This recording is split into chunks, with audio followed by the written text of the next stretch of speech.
இன்றே டவுன்லோட் செய்து உங்கள் ஃபேவரட் ஷோக்களை என்ஜாய் பண்ணுங்க.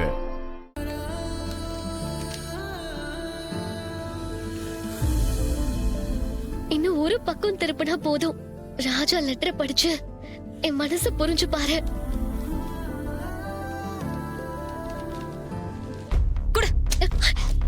சந்திரா, இங்க பாரு, அக்கா உன்ன செங்கல் சூளைதான் பாக்க சொன்னாங்க. கணக்கு வழக்கம் எல்லாம் இல்ல.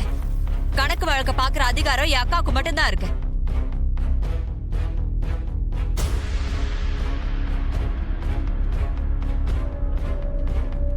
சந்திரா, என்ன பண்ற நீ? அக்கா, உன் டிரைவர் மாப்பிளைய செங்கல் சூளை பாத்துக்க தானே சொன்ன.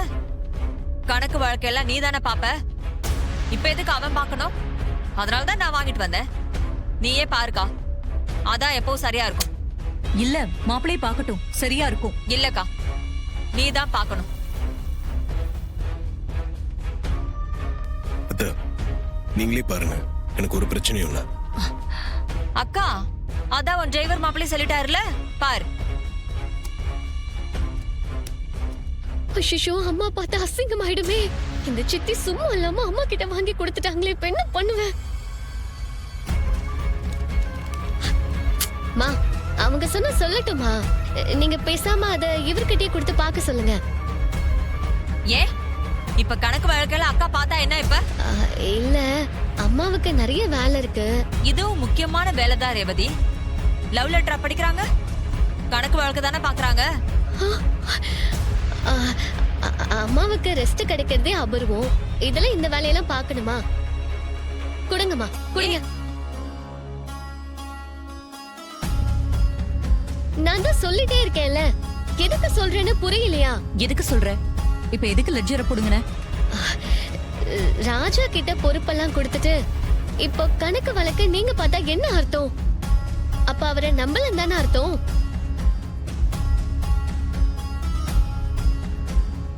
இது அவருக்கு அசிங்கம் தானே. நீங்க இப்படி செய்யலாமாமா? கணக்கு வழக்கு அவரே பாக்கட்டுமா? அதான் சரியா இருக்கும். எங்க ரேவதிகா ஹஸ்பண்ட் மேல எவ்வளவு பாசம் பாத்தீங்களா?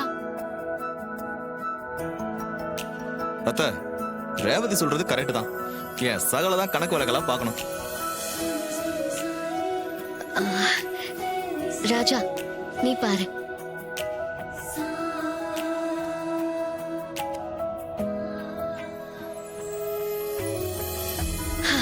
எப்படியோ ராஜா பாத்துருவாரு. கட்டின புருஷன் கிட்ட லவ்வ சொல்லவே படாத பாடுபட வேண்டியிருக்கு. எந்த வைஃபுக்கும் இந்த நிலைமை வரக்கூடாதுப்பா. எதுக்கு ஆளாளுக்கு எதனா ஒண்ணு சொல்லிட்டே இருக்கீங்க? அத்த, இது நீங்களே பாருங்க, எனக்கு எந்த பிரச்சனையும் இல்லை.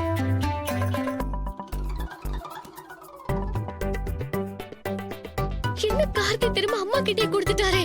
ஐயோ, ரொம்ப கண்ணு கட்டுதே. நான் என்ன பண்ணுவேன்? கடவுளே, வர வழியே இல்ல. நீதான் காப்பாத்தணும். இல்ல மாப்பிள, நான் பார்த்தா உங்களை நம்பாத மாதிரி ஆயிடும். நீங்களே பாருங்க. இல்ல அத்த, நீங்க பாருங்க. சரி, நீங்க இவ்வளவு தூரம் சொல்றதுனால பாக்குறேன்.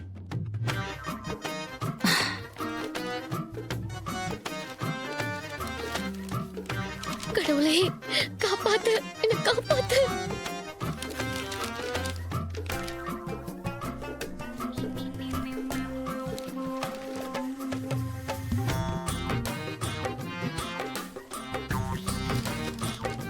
ஐயோ அம்மா, ஐயோ, சுவாதி மாதிரி இருக்கு. என்ன கிச்சன்ல இருந்து ஏதோ சத்தம் கேக்குது? அம்மா.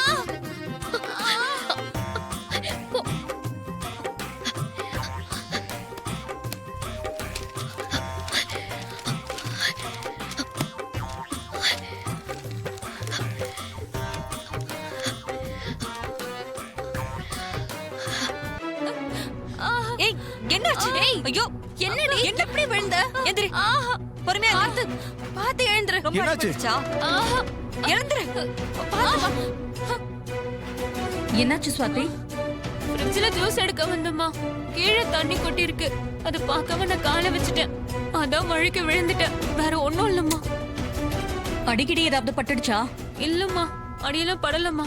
நல்லாதாம்மா இருக்கேன். ஏய், நீ கத்துனதை கேட்டு நாங்க என்னமோ ஏதோ ஓடி வந்தோம். ஒண்ணும் இல்ல மாமா, இப்ப நான் நல்லாதான் இருக்கேன்.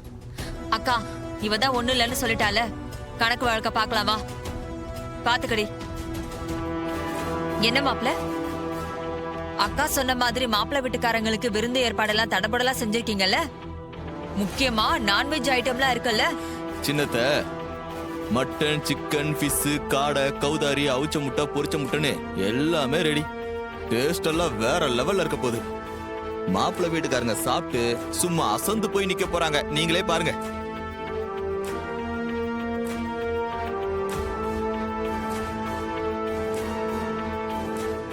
நான்வெஜ் முக்கியமா ஏற்பாடு பண்ண சொன்னதே அந்த டிரைவருக்காக தான்.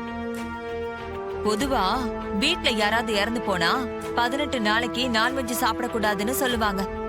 இப்போ உங்க அம்மா இறந்து போனதுனால நீ கண்டிப்பா நான்வெஜ் சாப்பிட மாட்டேன்னு எனக்கு தெரியும்.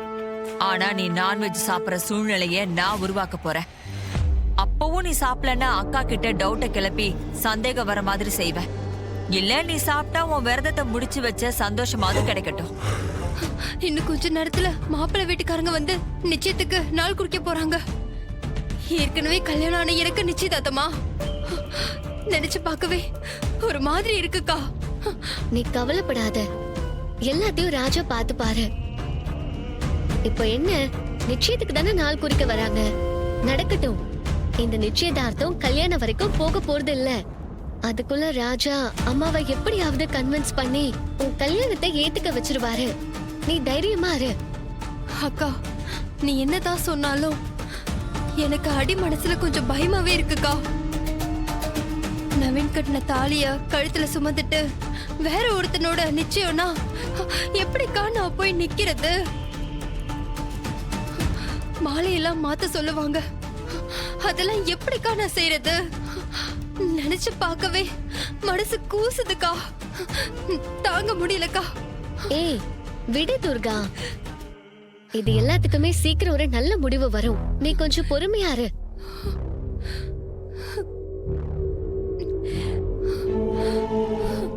வர 18ஆம் தேதி நாள் ரொம்ப அமோகமா இருக்குமா, அன்னைக்கே நிச்சயத்தை வச்சுக்கோங்க. ஆ சரி ஜோசியரே, அன்னைக்கே வச்சுக்கலாம்.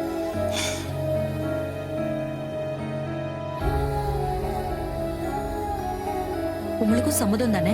எங்களுக்கு பூர்ண சம்மதம்மா. நிச்சயதார்த்தத்தை கிராண்டா பண்ணிடலாம். பண்ணிடலாம். என் 2 பொண்ணோட கல்யாணத்தையும் கிராண்டா பண்ணேன், அதே மாதிரி 3ஆவது பொண்ணோட நிச்சயதார்த்தத்தையும் கிராண்டா பண்ணிடலாம். சரிங்கம்மா, நீங்க சொன்னா சரிதான்.